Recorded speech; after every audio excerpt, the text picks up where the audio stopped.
जय Hind class. Students, आज हम जो चैप्टर स्टार्ट करने वाले हैं काफ़ी इम्पॉर्टेंट चैप्टर होने वाला है और इस चैप्टर का जो नाम है is the sequence and series. So students, sequences and series में क्या डिफरेंस है, क्या इम्पॉर्टेंट है और किस टाइप के टॉपिक को हम स्टडी करने वाले हैं और कितने सारे टॉपिक्स इस चैप्टर में इंक्लूड किए जा रहे हैं फ़िलहाल अभी के लिए, वो काफ़ी इम्पॉर्टेंट है। कुछ इसमें से टॉपिक आप पहले भी किए होंगे या फिर नहीं भी किए होंगे, उसका भी रिवीजन हो जाएगा और आने वाले नए टॉपिक के बारे में भी आपको अच्छा नॉलेज हो जाएगा।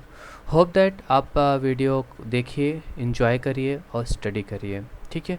तो इस सीक्वेंसेस एंड सीरीज़ में जो टॉपिक्स हम स्टडी करने वाले हैं, जो टॉपिक हम इंक्लूड किए हुए हैं, वो हैं कुछ इस तरीके से: arithmetic progression and geometric progression, sum of nth terms of a geometric progression, sum of infinite terms of a geometric progression, then harmonic progression, arithmetic geometric progression, and last we have a arithmetic mean, geometric mean and harmonic mean. सो ये 5 topic include किए गए हैं। आप इसमें से देखेंगे कि जो एरिथमेटिक का टॉपिक है बहुत ही छोटा टॉपिक है या बहुत ही कम मैंने इसमें इंक्लूड किया हुआ है। इसलिए इंक्लूड किया हुआ है क्लास क्योंकि ये टॉपिक ऑलरेडी आप स्टडी किए हुए हैं, ठीक है। ये ऑलरेडी आप स्टडी किए हुए हैं, कौन से क्लास में, या आप 10th में किए हुए हैं, ठीक है। तो ये जो टॉपिक ज्योमेट्रिक प्रोग्रेशन है काफ़ी 11th के लिए या फिर आने वाले 12th क्लास के लिए काफ़ी इंपॉर्टेंट है, क्योंकि मोस्ट ऑफ द क्वेश्चन इसी से पूछे जाते हैं, जो है हमारा geometric progression. So sum of क्या फाइंड आउट करें, इसमें टर्म होंगे, उनके सम फाइंड आउट करेंगे। Then sum of infinite terms, कुछ फाइनाइट होंगे कुछ इनफाइनाइट होंगे, उनका भी सम फाइंड आउट करेंगे। Then will go for the sum part of the harmonic progression, and in last we'll see the relation between arithmetic mean, geometric mean and harmonic mean. So we'll cover these 5 topics in this chapter sequences and series. Hope that आपको ये chapter अच्छा लगेगा, आपको पसंद आएगा। So let's come to the next part. So what is sequence? Students, sequence क्या होता है उसको पहले एक बार स्टडी करते हैं या फिर जान ले। सीक्वेंस क्या होता है, जैसे हम लोग कोई अरेंजमेंट रखते हैं और वो प्रॉपर ऑर्डर में हो, तो प्रॉपर ऑर्डर में होगा उसको हम सीक्वेंस बोलेंगे। फॉर एग्जांपल यहाँ पे लिखता हूँ 1 3 5 7 एंड 9। आप देखेंगे प्रॉपर असेंडिंग ऑर्डर का अरेंजमेंट है, इनके बीच का एक प्रॉपर पैटर्न फॉलो हो रहा है और वो पैटर्न है that is a odd numbers का पैटर्न है, और इनके बीच में प्रॉपर समथिंग आप देखेंगे डिफरेंस भी है, तो भी एक प्रॉपर इस ऐसे टाइप को हम प्रॉपर पैटर्न को एक सीक्वेंस बोलेंगे। बट इसमें भी कई टाइप के सीक्वेंस होते हैं, ठीक है, तो उसके बारे में हम आगे पढ़ेंगे। फिलहाल अभी देखते हैं एग्जैक्ट क्या होता है। एक डेफिनाइट ऑर्डर होना चाहिए, the set of numbers where the numbers are arranged in a definite order, ठीक है। जो नंबर्स को एक डेफिनाइट ऑर्डर में अरेंज किया होता है like a natural numbers is called a sequence, ठीक है। तो आपको बस इतना देखना है कि कोई भी अरेंजमेंट हो, जरूरी नहीं कोई नंबर हो, वेरिएबल में भी हो सकते हैं, तो उनका एक प्रॉपर अरेंजमेंट होगा, उनको प्रॉपर डेफिनाइट ऑर्डर होगा, मतलब ये प्रॉपर वैलिड ऑर्डर होना चाहिए, दैट इज़ अ सीक्वेंस, ठीक है। For example natural numbers, even integers, between 10 and 100, square of integers. So in general जब आप इसके टर्म्स लिख लेते हैं तो इनके टर्म्स को आप क्या बोलेंगे, क्या बुलाएंगे इनको। फॉर एग्जांपल अगर मैं नेचुरल नंबर्स लिख लेता हूँ 1 2 3 4 5 6, तो आप क्या बुलाएंगे पहले वाले को, तो इसको टर्म 1 नाम देंगे, इसको term 2, term 3, term 4, term 5, term 6, ठीक है। तो T1, T2, T3, T4, T5 and T6. So T term for T, first term is T1 suffix 1, तो आप ऐसे टर्म्स को बुलाएंगे T1 T2। ऐसे हमारे कितने टर्म्स होंगे, फाइनाइट टर्म्स होंगे या इनफाइनाइट टर्म्स भी हो सकते हैं। तो लास्ट क्या बोलेंगे हम उनको, nth टर्म बोलेंगे। n मीन्स एक पर्टिकुलर पोजीशन होगा या प्लेस होगा नंबर्स का जो उस पर्टिकुलर प्लेस पे आएगा, and T for terms. Next is what, types of the sequences, in that we have students finite sequence. Finite sequence किसको बोलेंगे? जिस सीक्वेंस को हम काउंट कर सकते हैं, दैट इज़ अ काउंटेबल। अगर मैं यहाँ लिखता हूँ 1 2 3 अप टू 10, मैं बेसिक एग्जांपल ले रहा हूँ नेचुरल नंबर का, कोई इसमें बड़ी बात नहीं है, सिर्फ ये है कि आपको अंडरस्टैंडिंग क्लियर होना चाहिए। देखिए हम इसको काउंट कर सकते हैं, तो क्या हो गया? काउंटेबल हो जाएगा, ठीक है, this is what countable. Next we have a infinite, that is a uncountable. This one is what? Uncountable, जिसको हम काउंट नहीं कर सकते हैं, ठीक है। लाइक 1 2 3 आप लेते हैं और उसको इनफाइनाइट तक रखेंगे तो ये अनकाउंटेबल होएगा, इसको हम काउंटेबल नहीं कर सकते या काउंट नहीं कर सकते, ठीक है। तो अब ऐसे सीक्वेंस में कुछ देखिए, हर टाइप का सीक्वेंस अलग अलग टाइप के सीक्वेंस होते हैं। तो जब ये अलग अलग टाइप के सीक्वेंस होते हैं तो इसमें क्या होगा? एक प्रॉपर पैटर्न फॉलो होता है, ठीक है। इसमें से एक ऐसा पैटर्न बनता है जिनको हम अरिथमेटिक प्रोग्रेशन बोलते हैं, ठीक है। अरिथमेटिक प्रोग्रेशन का मीनिंग क्या हो गया क्लास की? इसका मीनिंग भी यही हो गया कि डेफिनाइट ऑर्डर में रहेगा, ठीक है। एक इसमें होगा, एक प्रॉपर ऑर्डर में होगा, तो इसको हम लोग बोल देंगे अरिथमेटिक प्रोग्रेशन। बट किस टाइप के सीक्वेंस को हम अरिथमेटिक प्रोग्रेशन बोलेंगे? ऐसा कौन सा सीक्वेंस होगा, ऐसा कौन सा पैटर्न फॉलो होगा जिसको हम अरिथमेटिक प्रोग्रेशन बोलेंगे? तो यहाँ पे है, इसके लिए अगर आपको अरिथमेटिक प्रोग्रेशन इस ऐसे टाइप के सीक्वेंस को बोला जाता है जिनके टर्म्स के बीच का जो डिफरेंस होगा, जिनके टर्म्स के बीच का जो डिफरेंस होगा वो क्या होना चाहिए? यहाँ पे preceding term and the next term के बीच का डिफरेंस क्या होना चाहिए? वो कांस्टेंट होना चाहिए। फॉर एग्जांपल स्टूडेंट्स, हमने यहाँ पे लिया 2 लिया, 4 लिया, 6 8 10, क्या ये अरिथमेटिक प्रोग्रेशन है? चेक कैसे करना है? आप इनके बीच का डिफरेंस निकालिए, ठीक है। इनके बीच का जब डिफरेंस देखेंगे तो सब में देखेंगे 4 - 2 = 8 - 6 = 10 - 8, आप सब देखेंगे यहाँ पे जो डिफरेंस है वो 2 हो रहा है। तो दैट इज़ इनका जो कॉमन डिफरेंस, हम यहाँ सी डी लिखेंगे, C D means common difference क्या आ रहा है? 2 हो रहा है। तो ऐसे टाइप को प्रोग्रेशन, ऐसे टाइप को सीक्वेंस को अरिथमेटिक प्रोग्रेशन बोला जाता है, ठीक है। एपी बोलते हैं इसको, इन शॉर्ट क्या बोलते हैं? एपी। तब इसके जब सीक्वेंस हमें मिल गया एक टाइप का, कौन से टाइप का? अरिथमेटिक प्रोग्रेशन टाइप का एक सीक्वेंस मिल गया, और इसकी खास बात यह है कि इनके टर्म्स के बीच का जो डिफरेंस होगा वो कितना होना चाहिए? कॉमन होना चाहिए। मतलब सभी टर्म के बीच का डिफरेंस क्या होना चाहिए? कॉमन होना चाहिए। Is that clear? ये नंबर ऑफ टर्म्स दिए। अब आपसे पूछा जा रहा है, आप मुझे T16 कैलकुलेट करके बताइए, मुझे 16th पोजीशन का AP फाइंड आउट करके बताइए। होप दैट सबको समझ में आ रहा हो गया क्या एग्जैक्टली हमें फाइंड आउट। तो अब आपको फाइंड आउट कैसे करना है, तो इसके लिए एक फॉर्मूला है, और काफ़ी इंपॉर्टेंट फॉर्मूला है, nth term of an AP। तो it is equals to A + n-1 into D. कैसे फाइंड आउट करेंगे? A + n-1 into D. A arithmetic progression का nth टर्म का फॉर्मूला है, इसको आप ज्योमेट्रिक प्रोग्रेशन में नहीं यूज़ करना है, उसके लिए हम अलग फॉर्मूले सीखेंगे। बट फिलहाल अभी हम अरिथमेटिक प्रोग्रेशन कर रहे हैं, तो हम अरिथमेटिक प्रोग्रेशन के ही फॉर्मूले से क्वेश्चन को सॉल्व करेंगे, वेरीफाई करेंगे, चेक करेंगे कि टर्म क्या होने वाला है। सो nth टर्म फाइंड आउट किया, मतलब हमें अगर बोलेंगे कि आपको 16th टर्म फाइंड आउट करिए, तो आपको क्या फाइंड आउट करना है? T16। देखो नाम ऐसे आता है T16, दैट मीन्स वो 16th टर्म, ठीक है। We need to find out the 16th term find out, that is a T16। जो n होता है ना स्टूडेंट्स, जो n होता है ये n हमें पोजीशन बताता है, ठीक है। क्या बताएगा? पोजीशन, कौन से प्लेस का हमें फाइंड आउट करना है। तो हमें T16 फाइंड आउट करना है, तो हम क्या करेंगे? T16 यहाँ रखेंगे। A is what? First term, तो फर्स्ट टर्म हमारा 2 है। 16 रखना, 16 - 1 इंटू क्या हो? D is what? आवर 3। हम यहाँ पे सब्सटीट्यूट करें और इसको सॉल्व कर लेंगे। 2 + 15 3 = 45, सो 47 जो टर्म आएगा T16th प्लेस पे वो 47 होगा। हमें कैलकुलेट करना नहीं है, हम 16 का जो टर्म होगा वो 47 यहाँ पे सब्स्टिट्यूट कर देंगे। होप दैट सबको ये पार्ट क्लियर हो गया। तो ये nth टर्म कैसे फाइंड आउट करने, काफ़ी इंपॉर्टेंट फार्मूला है। इसके रिलेटेड एपी में भी बहुत सारे फार्मूले हैं, जीपी में भी बहुत सारे फार्मूले हैं, और आपको सब फार्मूले बताएंगे, सब शॉर्ट ट्रिक भी बताएंगे। बट ये चैप्टर कंप्लीट हो जाएगा तो, क्योंकि एक जो हमें एकेडमिक चैप्टर होते हैं उनको पहले टॉपिक कैलकुलेट कर लेते हैं, उनको सॉल्व कर लेते हैं, फिर आगे हम और डीप में बढ़ेंगे, ठीक है। So these are terms are known as what? T1, T2. Already we have discussed about this. तो next part is what?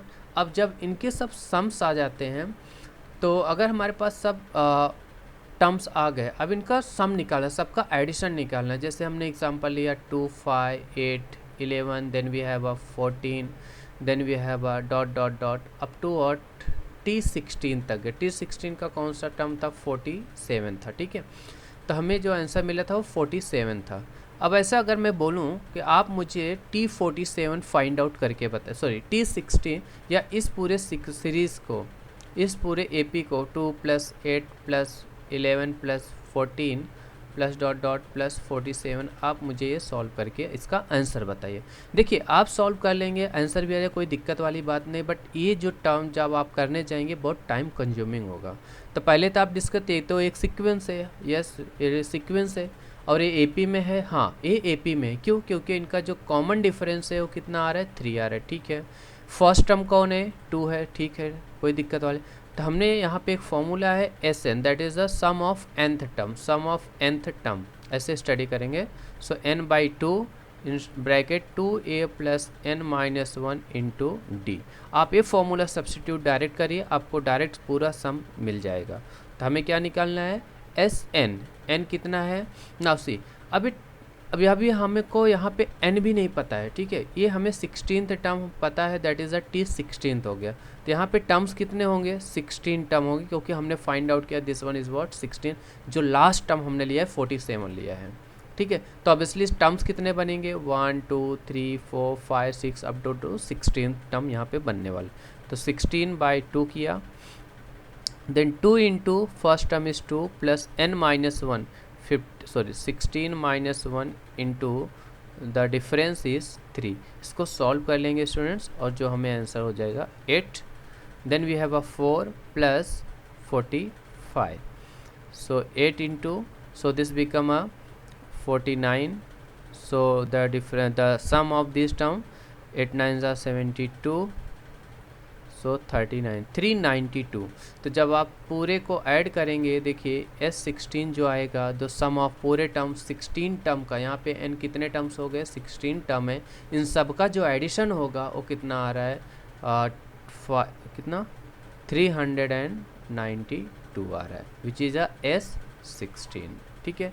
Hope that सबको ये पार्ट क्लियर हो गया। सिंपल पार्ट है स्टूडेंट्स, अब आपको फॉर्मूले को लर्न करके रखना है, ठीक है। So we have some notes based on this. हमारे पास यहाँ पे सम नोट्स है, देख लेते हैं नोट्स क्या है। नोट्स इज़ दैट कि जब आप जो अगर हमारे पास कुछ एपी हैं, ठीक है, एपी के बारे में ही है, कुछ ज़्यादा ये नहीं है। अगर इनके टर्म्स दिए गए हैं, फॉर एग्जांपल 1, 2, 3, 4, 5, 6 डॉट डॉट, ठीक है। इनके टर्म में अगर एक कॉमन नंबर को ऐड भी करते, फॉर एग्जांपल k = 2 ले लिया, और इस नंबर को आप सब में ऐड करिए, तो 3 मिल रहा है। Then we have a 4, then we have a 5, then we have a 6, 7, 8 like this. तो जो नया टर्म बनेगा वो भी किस में होगा? ये एपी में होगा, ठीक है। ये जो नया टर्म बनेगा +2 करने के बाद +2 वो भी एपी में रहेगा। सिमिलरली आप किसी नंबर को सब में मल्टीप्लाई करेंगे, जो नया नंबर आने वाला है वो भी एपी में होगा। फॉर एग्जांपल आप ले लीजिए k = 3, कोई भी नंबर को इस एपी में मल्टीप्लाई करिए तो न्यू एपी बनने वाला है। So this become what? 1 into, यहाँ पे देख लेते हैं सी, ठीक है। तो यहाँ पे नया जो एपी बनेगा, अगर मैं 3 से 3 × 1, 2 × 3 और 3 × 3, देन 4 × 3, तो हमें यहाँ पे क्या मिल रहा है? 3, 6, 9, 12, डॉट डॉट डॉट। तो ये जो नया टर्म आ रहा है ये भी किस में आ रहा है? This will also coming in a AP, that is a arithmetic progression. तो होप दैट आपको उसकी प्रॉपर्टी समझ में आ गई होगी। आगे बढ़ते हैं। Now next is that the important part is that geometric progression, GP. तो ऐसे का अभी एरिथमेटिक के लिए कंडीशन क्या था? एरिथमेटिक के लिए कंडीशन जो था स्टूडेंट्स कि जो कॉमन डिफरेंस होना चाहिए और क्या होना, फर्स्ट टर्म तो हालांकि सभी सीक्वेंस में होगा, इसमें कोई दिक्कत बात नहीं है, लेकिन मेजर पार्ट क्या था उसमें, कॉमन डिफरेंस होना चाहिए। तो जीपी के लिए क्या कंडीशन है? इन जीपी में कब होगा, जब भी कॉमन रेशियो यहाँ पे इक्वल टू आर होना चाहिए, जो सभी का जो कॉमन रेशियो होना चाहिए। फॉर एग्जाम्पल आप यहाँ पे देख लीजिए, common ratio Tn plus 1 divided by Tn should be equals to R. That means for all n। तो मतलब एक किस टाइप का सीक्वेंस होना चाहिए। नाउ पे अटेंशन, आप ध्यान दीजिए, काफ़ी इंपॉर्टेंट चैप्टर, काफ़ी अच्छा चैप्टर है। एक बार मैं यहाँ पे एग्जांपल के थ्रू आपको दिखा देना चाहता हूँ। Hence a GP can be also written as AR square AR cube where A is the first term, R is what, common ratio. देखिए कॉमन रेशियो है तो सब में R रहेगा, ठीक है। तो जब R आपका बढ़ता जाएगा तो उसका ऑब्वियसली पावर बढ़ता जाएगा। जैसे यहाँ पे A है, AR है, AR स्क्वायर है, AR क्यूब है, तो ये क्या करेंगे, एक पर्टिकुलर जीपी फॉर्म करेंगे। मतलब ज्योमेट्रिक इस सीक्वेंस को जीपी कब बोला जाएगा, अगर मैं इस सीक्वेंस को क्या 2 4 देन 8 देन 16, क्या ये जीपी में है कि नहीं है, क्या चेक करेंगे हम, इनके बीच का रेशियो फाइंड आउट करेंगे। 4 divide by 2 is 2, 8 divide by 4 is 2, 16 divide by 8 is 2। हमें क्या मिल रहा है, सबका रेशियो 2 मिल रहा है, दैट इज़ आर। तो क्या है ये हमारा एक जीपी है, ठीक है। ये एक ज्योमेट्रिक प्रोग्रेशन है। तो होप दैट आपको समझ में आ गया होगा कि arithmetic progression and geometric progression में डिफरेंस क्या है। वहाँ कॉमन डिफरेंस ढूंढना है, यहाँ पे कॉमन रेशियो ढूंढना है, ठीक है। तो ऑब्वियसली इनके टर्म्स का भी डेफिनेशन अलग होगा, तो इनका जो टर्म होंगे वो इस तरीके से होंगे। So examples here we have a terms are said to be in GP. GP में कब होंगे, now we can see over here, यहाँ पे देखिए कि 2 4 8 6 here A is what, first term and R is what, common ratio. तो किस में है, जीपी में है, ठीक है। A is a first term, R is 1/3। इसका कोई भी डिफरेंस, कोई भी रेशियो आप निकालिए। 1/9 डिवाइड बाई 1/3, देखिए आप यहाँ पे 1/9 इज़ डिवाइडेड बाई 1/3। तो ये थोड़ा सा चेंज कलर है, तो क्या आ रहा है हमें, 1/3 आ रहा है। तो आप कोई भी रेशियो निकालिए, वहाँ पे आपको जो कॉमन रेशियो अगर सब में मिल रहा है तो किस में होगा, वो जीपी में होगा। Hope that everyone is clear, सबको समझ में आ रहा होगा। तो ये काफ़ी इंपॉर्टेंट पार्ट है जीपी का, जो हम आज कर रहे हैं यहाँ पे GP. So this one is a very important part. आपको यहाँ पे इसको धीरे अच्छे से इसको स्टडी कर लेना है। इनके nth टर्म कैसे फाइंड आउट करने हैं वो आपको स्टडी कर लेने हैं। नाउ नेक्स्ट, इसके लिए हमने स्टूडेंट्स यहाँ पे सेपरेट टर्म लिया है कि nth टर्म को जीपी का कैसे फाइंड आउट करना है। So what are the terms of a GP. अगर हमारे पास एक ज्योमेट्रिक प्रोग्रेशन है जिसका पैटर्न है कुछ इस तरीके, A are square then A R cube up to what A R raise to n minus 1। तो इसका n टर्म क्या होगा, इसका nth टर्म क्या होगा, इसका nth टर्म होगा A R raise to n minus 1। काफ़ी सिंपल है और काफ़ी अच्छा nth टर्म है जीपी का, A R raise to n minus 1, ठीक है। ये इसका nth टर्म होगा। आपको ध्यान में रखना है कि T N equals to A R raise to n minus 1 n term है। इसके बेस पे हम क्वेश्चन भी सॉल्व करने वाले हैं। ये जीपी का n टर्म है and T N equals to A plus n minus 1 into D A P का। We have a sub question based on GP. GP के बेस पे है कुछ क्वेश्चन है, यहाँ पे इसको सॉल्व कर लेते हैं और उससे आपको और क्लियर हो जाएगा कि जीपी को किस तरह से सॉल्व किया जाता है, ठीक है। क्वेश्चन इज दैट कि which term of sequence is 243। Sequence दिया हुआ है, ठीक है। अब इस सीक्वेंस ये भी नहीं बताया गया है कि ये जीपी है या फिर ये एपी है। बस ये पूछा गया है कि ये जो सीक्वेंस दिया हुआ है इसका कौन सा टर्म 243 है। तो मे बी ये T10 भी हो सकता है, मे बी ये T12 भी हो सकता है, मे बी ये T8 भी हो सकता है, कोई भी टर्म होगा, लेकिन ये 243 किसी प्लेस पे तो आएगा। वो प्लेस कौन सा है हमको पता नहीं, दैट मीन्स वो Tn फाइंड आउट करना है, ठीक है। Tn फाइंड आउट करना है। Tn फाइंड आउट करने के लिए n हमें फाइंड आउट करना पड़ेगा, क्लियर। तो n कहाँ से आएगा, Tn इक्वल्स टू हमें nth टर्म से मिल जाता है A R raise to n minus 1। तो हमें a पता होना चाहिए और कॉमन रेशियो पता होगा एंड Tn हमें पता है, ये भी पता है। तो तीनों को सब्स्टिट्यूट करेंगे फर्स्ट ए हो गया, सेकेंड ए हो गया, थर्ड ए हो गया, तीनों को सब्स्टिट्यूट करेंगे तो हमें एन की वैल्यू विच टर्म इज 243। तो लेट मी फाइंड आउट ए। अभी देख लेते हैं इनके बीच का डिफरेंस। क्या हमको पता नहीं कि ये ए पी है कि जी पी है। तो पहले एक देखिए सब मल्टीप्लिकेशन में 3 इंटू रूट थ्री कॉमा 3। तो ये काम करते हैं, हम पहले जीपी चेक कर लेते हैं, तो उसके बाद एपी भी चेक कर लें, कोई दिक्कत वाला बात। अगर एपी नहीं होगा तो जीपी होगा, जीपी नहीं होगा तो एपी, पर एक तो टर्म तो होगा। A is what root 3 first term, दोनों में लेना है, कोई दिक्कत वाली बात नहीं, जो एपी में भी चाहिए और जीपी में भी चाहिए। R is what common ratio, चलो ढूंढ लेते। 3/√3 कितना आ रहा है हमें आंसर, यहाँ पे √3 आ रहा है, ठीक है। नेक्स्ट टर्म के लिए भी ढूंढ लेते हैं फिर से, क्या है इसके इक्वल है 3/√3 डिवाइडेड बाई 3, तो यहाँ पे भी √3 आ रहा है ऑब्वियसली। तो अगर हमें देखेंगे कि जो पहले टर्म में ये भी √3 आ रहा है, ये भी √3 है, इसका मतलब जो ये सीक्वेंस है किसके फॉर्म में, ये जीपी में है। तो जीपी में टी एन कौन सा टर्म के लिए, जो कौन से टर्म कौन से प्लेस पे ये 243 आ रहा है। So what will do, T N equals to AR⁻n-1 apply करेंगे, और इसकी जगह पे 243 रखेंगे। इसलिए रखेंगे क्योंकि कौन से प्लेस पे तो पता नहीं है, nth प्लेस पे तो है, और n क्या है, कौन सा प्लेस है, कौन से पोजीशन पे है, वो हमें फाइंड आउट करके देना है। a इज़ वॉट √3, कोई दिक्कत वाली बात नहीं है, एंड r इज़ ऑल्सो √3, ये भी नहीं है, तो n-, बस इसको कैलकुलेट कर लेना है, ठीक है। देखो दोनों √3 है, तो इसका मतलब इसका भी पावर 1 है, बेस सेम है। जब पावर बेस सेम होता है तो पावर ऐड करेंगे, सो √3 रेस टू क्या हो जाएगा, n-1 + 1। So this become 243 equal to √3 raise to n, that is the 3 raise to n/2, ठीक है। And this we can write 3 raise to 5, है ना। 243 को यही लिखा जा सकता है। So when we have a same this will law of indices, a⁻m equals to a⁻n implies that m equals to n होगा, ठीक है। So this become a, this one is the note, so this will become a n/2 equals to 5, this implies that n equals to 10। इसका मतलब जो 243 है, कौन से position के लिए, T10 का जो आंसर है वो 243 इस क्वेश्चन में जीपी में दिया हुआ है।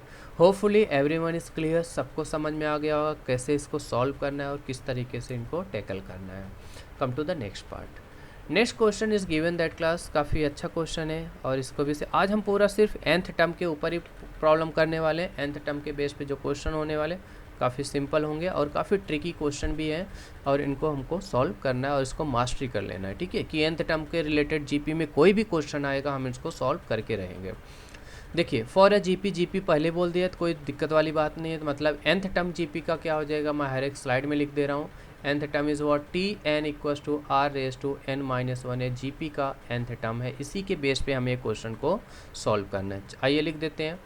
a equals to 3 is given that, T7 is given that is what 192, and we need to find out r find out करना है, T11 फाइंड आउट करना है।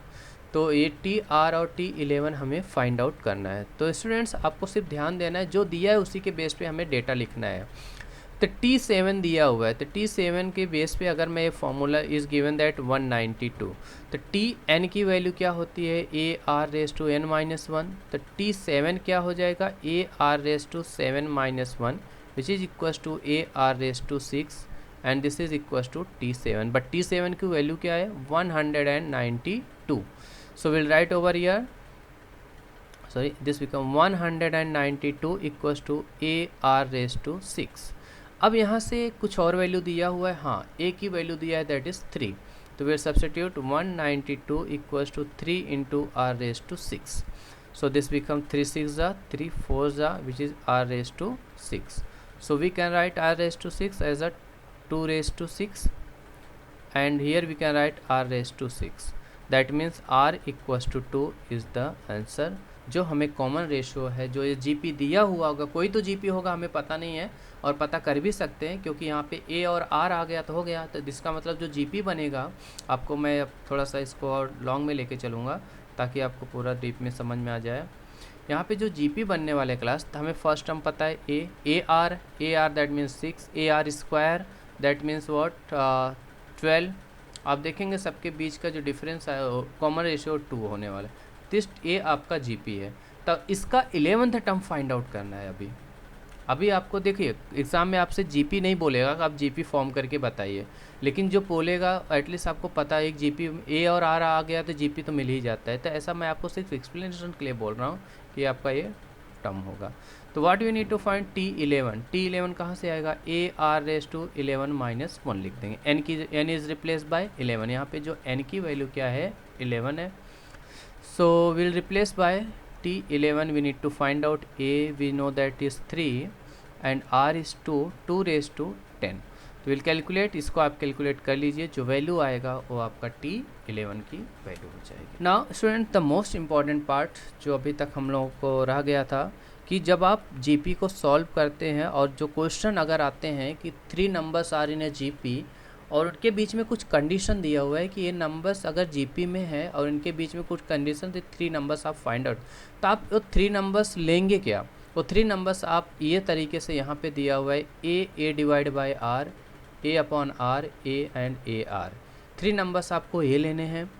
4 नंबर्स आपके बेस पे क्वेश्चन आते हैं। 4 नंबर्स में आप सॉल्व कैसे करेंगे, 4 नंबर्स के लिए आपको a are square, a upon r, then we have a a r and A R square, ठीक है। 5 नंबर्स के लिए आपको a are cube, a upon are, a r and A R cube. तो आपको कैसे लर्न कैसे करना है आपको बता रहा हूँ। 3 नंबर्स बोला है तो इसमें कोई डिफरेंस वाली बात नहीं, तो ये आपको याद रहेगा। 4 नंबर्स में क्या करना, ऑड वाले आर उठाना, that is are cube R1, ठीक है। और उन्हीं का जब रेसिप्रोकल लेते हो तो उन्हीं का मल्टीप्लिकेशन, यहाँ पे डिवीजन है ना तो आगे R का मल्टीप्लिकेशन। सिंगल A 4 में नहीं होगा, सिंगल A 4 में नहीं होगा। 5 में सिंगल A रहेगा, इसका मतलब R स्क्वायर से शुरू करना है, ठीक है। तो आप इस तरीके से आप अपने हिसाब से अपने पैटर्न से इसको याद कर सकते हैं, कोई बड़ी बात नहीं है। 3 number, 4 number, 5 number, that's all, कुछ है नहीं यहाँ पे। हाँ, सिर्फ आपको इतना ध्यान देना है कि अगर 3 नंबर्स के बेस पे क्वेश्चन आते थे 3 नंबर्स लेने हैं, 4 नंबर के बेस पे क्वेश्चन आते थे in a GP if third term is 1/5। देखिए कोई दिक्कत वाली बात, सिर्फ आप डेटा को क्लियरली आप लिखते रहिए। अगर आप डेटा को लिखने आ गया तो आपको अल्टीमेट माइंड में क्लिक हो जाएगा कि आपसे क्या पूछने वाले हैं क्वेश्चन में। एंड 6 टर्म, तो टर्म आपको मैंने पहले बताया कि थर्ड टर्म 4 टर्म को इंडिकेट किया जाए, कैसे किया जाता है उनको लिखा गया। तो जीपी है तो जीपी के लिए आपको पता है टर्म्स का क्या होता है, t N equals to a raise to n minus 1, a GP का है, ठीक है। और एपी के लिए हमने क्या बताया था, t N equals to A plus n minus 1 into D, A P के लिए ये आपको लिख देता हूँ, ए पी है arithmetic and this one is what, GP is geometric progression. तो फिलहाल अरिथमेटिक का कोई काम नहीं है, तो सिर्फ जीपी के बेस पे क्वेश्चन कर रहे हैं, तो सिर्फ आपको मैं रिमाइंड के लिए लिखा। सो 6 टर्म भी दिया हुआ है, T6 भी दिया हुआ है 10625। We need to find the nth term, हमें nth टर्म निकालना है। अब देखिए जब nth टर्म आप निकालेंगे ना तो आपका answer a are raise to n minus 1। बोलेंगे सर ये तो nth टर्म तो यही है, लेकिन हम ए तो निकाल सकते हैं ना और आर भी तो फाइंड आउट कर सकते हैं। ए और आर निकालिए और यहाँ पे सब्स्टिट्यूट करिए, आपका आंसर हो गया। एन निकालने की ज़रूरत नहीं है क्योंकि ऐसा नहीं बोला है कि हमें 12th टर्म बताइए या फिर 10th टर्म बताइए, सिर्फ nth टर्म, तो एन निकालने की ज़रूरत नहीं है, ठीक है। तो T3 दिया हुआ है तो हम टर्म्स के लिए वही फार्मूला यूज़ करेंगे, a are raise to n minus 1 equal to t n, ये हमें nth टर्म होता है। तो T3 के लिए क्या बनेगा बताइए, a are raise to A R square, तो दैट मीन्स ये हमारा, तो that means 1/5 equals to A R square, ये हमारा फर्स्ट पार्ट हो गया। मतलब T3 से हमें ये मिल गया, क्लियर। तो T6 से क्या मिलेगा, 1/625 equals to A R raise to 5, ये दूसरा पार्ट। हमें क्या फाइंड आउट करना है स्टूडेंट्स, आर और ए फाइंड आउट करना है। देखिए आर यहाँ से आ सकता, आर निकालने के लिए हमें यहाँ से ए को एलिमिनेट करना पड़े, तो ए कैसे एलिमिनेट होगा, जब एक दूसरे को डिवाइड करेंगे। तो मैं बड़े वाले पावर को छोटे वाले पावर से डिवाइड करूँगा, ठीक है, इसलिए क्योंकि कैलकुलेट करना इजी होगा। आएगा दोनों से, आप 1 और 2 से डिवाइड करिए, 2 और 1 से, दोनों से आंसर आएगा, कोई दिक्कत वाली बात नहीं है, ठीक है। तो a are raise to 5 divide by a are square equals to 1/625 is divided by 1/5 से। क्लियर हो रहा है सबको। सो यहाँ पे जब ये कैंसल आउट और एलिमिनेट होगा तो आर रेज टू 3 आ जाएगा और ये एलिमिनेट बन के 1/125 हो जाएगा। देखिए ना, ये 5 ऊपर आएगा तो 5/1 125 हो जाएगा, clear. So r equals to 125, then r equals to r cube equals to 125, तो 1/5 the cube, that means r की जो वैल्यू आ रही है वो है 1/5 आ रहा है, ठीक है। 1/5 इस r की वैल्यू। अब r की वैल्यू 1/5 आ गया, किसी में भी आप सब्स्टिट्यूट करिए, वहाँ से आपको a की वैल्यू आ जाएगी। किसी भी इक्वेशन में करिए आप, चाहिए 1 में रखिए या 2 में रखिए। 1 में रख लेते हैं, काफ़ी थोड़ा पावर कम है तो कैलकुलेट करना पड़ेगा। सो 1/5 a इंटू 1/5 का स्क्वायर करेंगे, तो एक 1/5 यहाँ से कैंसिल आउट हो जाएगा। तो जो a की वैल्यू आ रही है वो क्या आ रहा है, a = 5 आ रहा है। तो हो गए आपके a और r की वैल्यू। तो लास्ट में क्या बोला है, फाइंड nth टर्म, तो tn = क्या होगा, a इंटू r⁻n−1। तो a की वैल्यू क्या है, 5 है, r की वैल्यू क्या है, 1/5 n⁻n−1। तो this one is your nth term. हमें बस यही फाइंड आउट करना था। आप इसको और भी छोटा कर सकते हैं, कोई दिक्कत वाली बात नहीं है। 5 को इन्वर्स ले लीजिए और यहाँ के 5 सेम बेस रहेगा, पावर को ऐड कर दीजिए। होप दैट सबको इस क्लियर हो गया। Next question. अब ये क्वेश्चन को ध्यान से देखिए स्टूडेंट्स कि ये 4 नंबर के बेस पे क्वेश्चन है, काफ़ी अच्छा क्वेश्चन है, आपको केयर करके इसको सॉल्व करना है। तो अब यहाँ पे बोला है कि फाइंड 4 नंबर्स इन जीपी। तो जीपी के लिए 4 नंबर्स, आपको मैंने बताया कि 4 नंबर्स क्या लेने वाले हैं। Their product is 64 sum of different. देखिए कंडीशन 2 है, एक कंडीशन ये है, एक कंडीशन ये है प्रोडक्ट वाला, दूसरा कंडीशन ये है कि हाँ एंड के बाद सम ऑफ सेकंड एंड थर्ड इनका प्लस वाला, दोनों कंडीशन लेके हमें सॉल्व करना है। एक मल्टीप्लिकेशन का है, दूसरा। So find 4 numbers in GP such that there product is 60। देखिए यहाँ पे 2 कंडीशन दिया हुआ है, एक उनका प्रोडक्ट दिया हुआ है मल्टीप्लिकेशन, दूसरा उनका एडिशन है, और पहला कंडीशन जो है वो मल्टीप्लिकेशन पे। But we need to have a 4 number. तो मैंने आपको बताया कि जीपी में जब आप 4 नंबर लेंगे तो लेट काउंट 4 से 4 नंबर होंगे। तो 4 नंबर्स के लिए मैं आपको 3 के लिए क्या था, a/r a/r, ठीक है। सेकेंड 4 नंबर के लिए क्या था, this is for 3 numbers. 4 numbers के लिए हमने बताया था और ए ऑड उठाना है, a/r लेना है, इसमें a नहीं आता है, a/r एंड a/r³ लेना है, ठीक है। Third is for 5 numbers. 5 numbers के लिए हमने बताया a स्क्वायर से शुरू करिए, a/r, इसमें a आएगा, a/r करिए, a/r²। ये आपके 5 नंबर्स हो गए, ठीक है। तो let 4 numbers will be what, a/r³, then a/r, then a/r and a/r³। ये आपके 4 नंबर्स इन जीपी में हमने ले लिया, ठीक है। According to the first condition is what, their product is 64। सबका जो प्रोडक्ट है वो 64 है, मतलब सबका जो मल्टीप्लिकेशन है वो 64 है। Will write a/r³ multiply by a/r, so multiply r on both the side, 2√2 plus 2√2 r² equal to 6r. So we'll 2√2 r² minus 6r plus 2√2 equal to 0. Now एक आप देखेंगे कि यह एक क्वाड्रेटिक इक्वेशन बन गया। तो अब क्वाड्रेटिक इक्वेशन को सॉल्व कैसे किया जाता है, ये आप ऑलरेडी स्टैंडर्ड 10th में किए होंगे। सो r², इसको मैं क्या लिख सकता हूँ, -4r माइनस 2r प्लस 2√2, ठीक है। ये r हो गया और एक 2√2 हो गया। Now how will solve it, इसमें से क्या कॉमन लिया जा सकता है, हम 2 कॉमन ले सकते हैं। So will take 2√2 outside and r, तो यहाँ पे क्या मिला, r minus this become, hope that this become a √2, है ना। तो √2 जब आप मल्टीप्लाई करेंगे तो आपको यही नंबर वापस दे, -2 विल बी आउटसाइड, तो r minus √2 equal to 0। So 2√2 into r minus 2 equal to 0 and r minus 2 equal to 0। तो पॉसिबिलिटी क्या हो जाएगी क्लास की, जो इसकी पॉसिबिलिटी होगी, so r equals to what 1/√2 and r equals to what √2। तो r के 2 वैल्यू आ रहे हैं, तो ऐसा कुछ ज़रूरी नहीं कि r का सिंगल वैल्यू आएगा। 2 वैल्यू से हमें 2 जीपी मिलेगा, बट उनका जो रेशियो होगा ना कॉमन ही होगा, कोई दिक्कत वाली बात नहीं है। तो ऐसे कई सारे टाइप के क्वेश्चन आपको मिलेंगे जहाँ पे रेशियो दो जो कॉमन रेशियो होता है ना वो 2 वैल्यू आ जाते हैं। यहाँ पे क्वाड्रेटिक है तो 2 वैल्यू आना ज़रूरी था, पर दोनों वैल्यू से हमें जीपी मिलता है कि नहीं मिलता है वो यहाँ पे इम्पॉर्टेंट है। तो यहाँ पे हम बस सब्स्टिट्यूट करेंगे। एक बार हम क्या करते हैं, पहले मैं इसको पूरे रफ कर देता हूँ।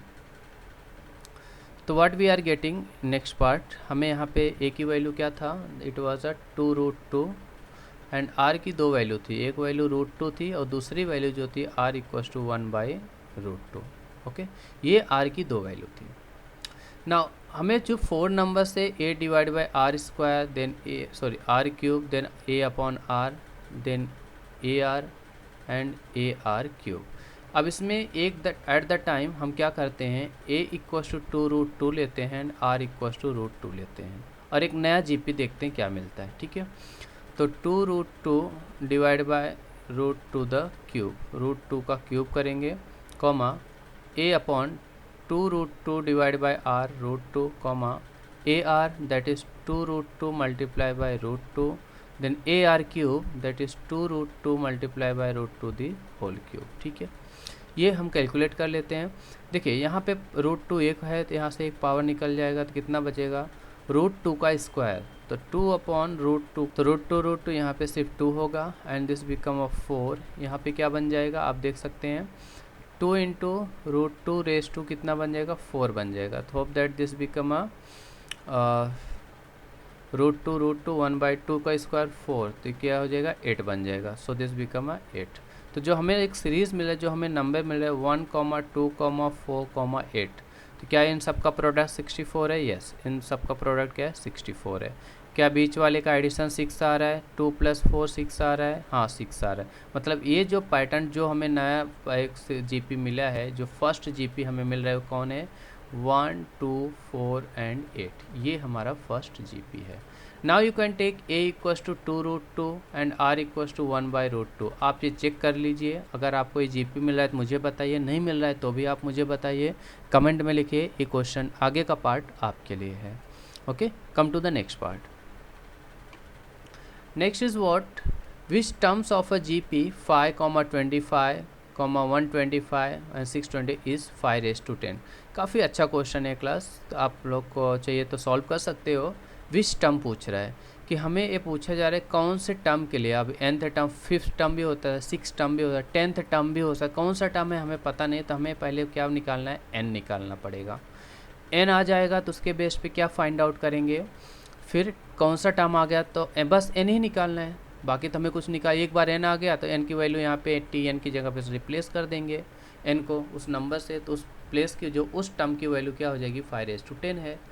तो which term we have a, so nth term is given that ar(n-1), जिसमें जो फर्स्ट टर्म जो है कौन है, 5 है, और r क्या है हमारा, यहाँ पे कैलकुलेट कर लीजिए, ये भी 5 आ रहा है। ठीक है, सो nth टर्म इज 5, कौन सा टर्म 5/10 है, सिर्फ हमें सब्सटीट्यूट करना है n-1, सो 5/n-1 plus 5/n। Next video में जब आपके लिए लेके आऊँगा तो पहले आप मुझे कमेंट में जितना अच्छे किए रहेंगे बताएंगे, तो उससे हिसाब से मैं नए वीडियो को बनाऊँगा या उसके बेस पे क्वेश्चन का लेवल बढ़ा सकता हूँ। देखिए सब कुछ कमेंट के ऊपर डिपेंड करता है, आप जो बोलते हैं उसमें उसी के बेस पे, जो यूट्यूबर होते हैं, जो भी पढ़ाने वाले जो टीचर होते हैं, उसके बेस पे हमने उसको इम्प्रूवमेंट में होता है।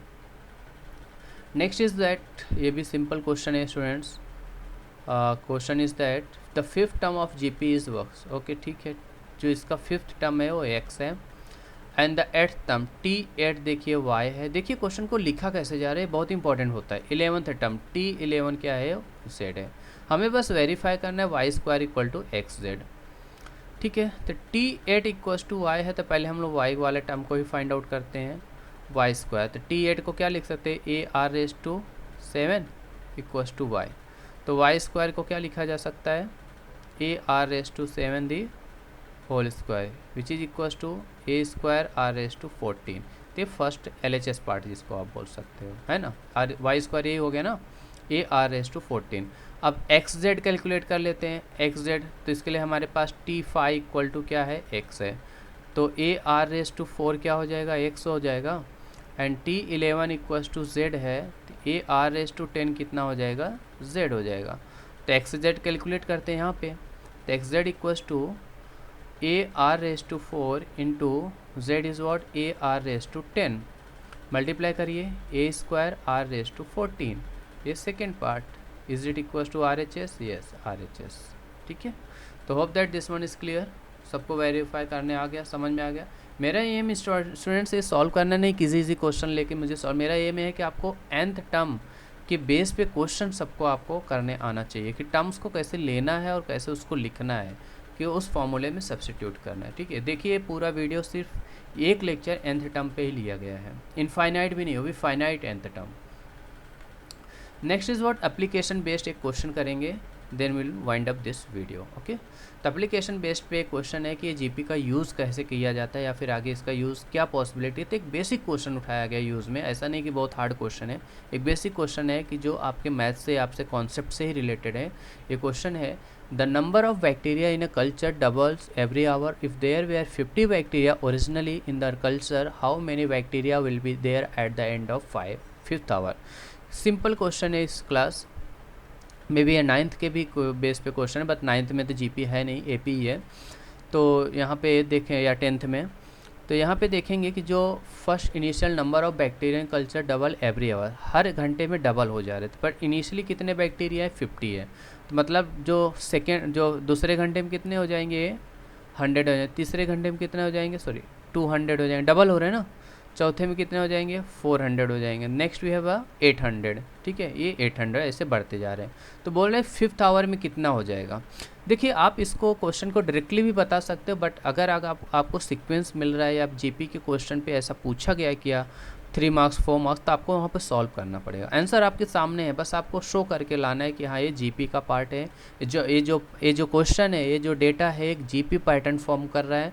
हेंस यहाँ पे TN का जो फॉर्मूला लगेगा वो AP का नहीं, वो GP का फॉर्मूला है, क्योंकि जो पैटर्न फॉर्म हो रहा है वो डबल हो रहा है ना। देखिए डबल हो रहा है, डबल मतलब क्या, मल्टीप्लाई हो रहा है, तो क्या हो रहा है वो डबल हो रहा है। तो इनका डिफरेंस देखिए कॉमन नहीं है, इनका रेशियो कॉमन आएगा। देखिए 100 डिवाइड बाई 50 करेंगे तो रेशियो 2 आ रहा है, 200 डिवाइड बाय 100 करेंगे तो रेशियो 2 आ रहा है, then 400 divide by 200, then we are getting the ratio 2। ठीक है, तो हर पार्ट में रेशियो 2 आ रहा है, तो इसका मतलब हमें कॉमन रेशियो है, तो मतलब ये जीपी होगा। तो A is what 50, R is what 2, common ratio A is what 50, R is 2। 5th hour मतलब हमें 5th टर्म, हमें T5 पूछा गया है। ठीक है, आप ये क्वेश्चन यही समझिए कि आपको पूछा क्या जा रहा है, this one is the important part. So T5 is AR⁴ हो जाएगा। मैं डायरेक्टली लिख रहा हूँ, 5 - 1 नहीं लिखूँगा initially, as you know that 50 × R⁴, sorry 2⁴। So 50 × 16, so this become 800। जो 5th आवर में जो रेशियो बनेगा वो 800 होगा, ये 5th आवर में। देखिए 1 घंटे में एक हुआ, हाँ एक, first second third fourth 5th। देखिए will see the next video. ठीक है, द नंबर्स, कुछ नंबर्स है आर इन जीपी। एक नंबर्स दिया हुआ है x - 6, 2x एंड x²। ये नंबर्स किस में है, जीपी में है। देखिए जब ये नंबर्स जीपी में हैं तो ये नंबर्स जीपी में है, तो जीपी में है तो इनका खासियत क्या है जीपी में क्या होता है, एक कॉमन रेशियो होता है, और किससे इंडिकेट करते हैं, स्मॉल r से। और फर्स्ट टर्म क्या होता है, a होता है। ठीक है, ये फर्स्ट टर्म होता है। तो when we have a first term, तो a is what our x - 6 is a first term. हमें क्या फाइंड आउट करना है, x की वैल्यू फाइंड आउट करना है, फर्स्ट टर्म भी निकालना है, nth टर्म, मतलब x आ गया तो फर्स्ट टर्म सब्स्टिट्यूट करेंगे तो फर्स्ट टर्म आ जाएगा, nth टर्म भी आ जाएगा, और r आ गया तो nth टर्म भी आ गया। तो nth टर्म किससे होता है, AR⁴ ठीक है।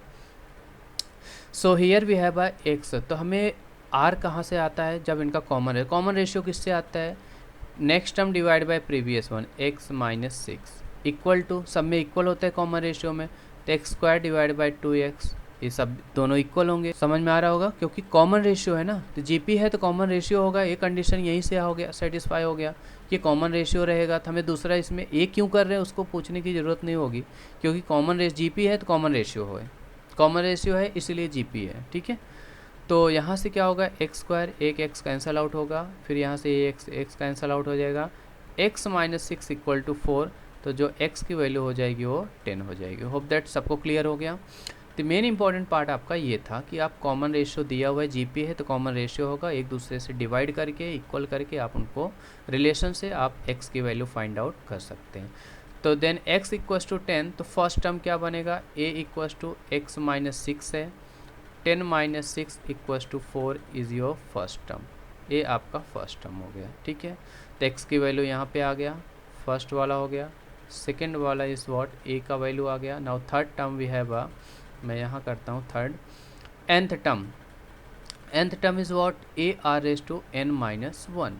सो ए इज़ व्हाट, ए की वैल्यू क्या है 4 है। तो यहाँ पे जो जीपी बनेगा उसको पहले ढूंढ लेते हैं। जो जीपी क्या है हमारा 4 है, then we have 20, then we have 10 का स्क्वायर 100। ठीक है, ये हमें जीपी जो 3 नंबर्स में जीपी है। देखिए सब में कॉमन रेशियो कितना है, common ratio is what 20 divide by 4 equals to 100 divide by 20 equals to कितना आ रहा है 5 आ रहा है। ठीक है, तो जो कॉमन रेशियो आर की वैल्यू देखिए यहाँ पे आ गया 5 आ रहा है। तो 5 रेज टू n माइनस 1।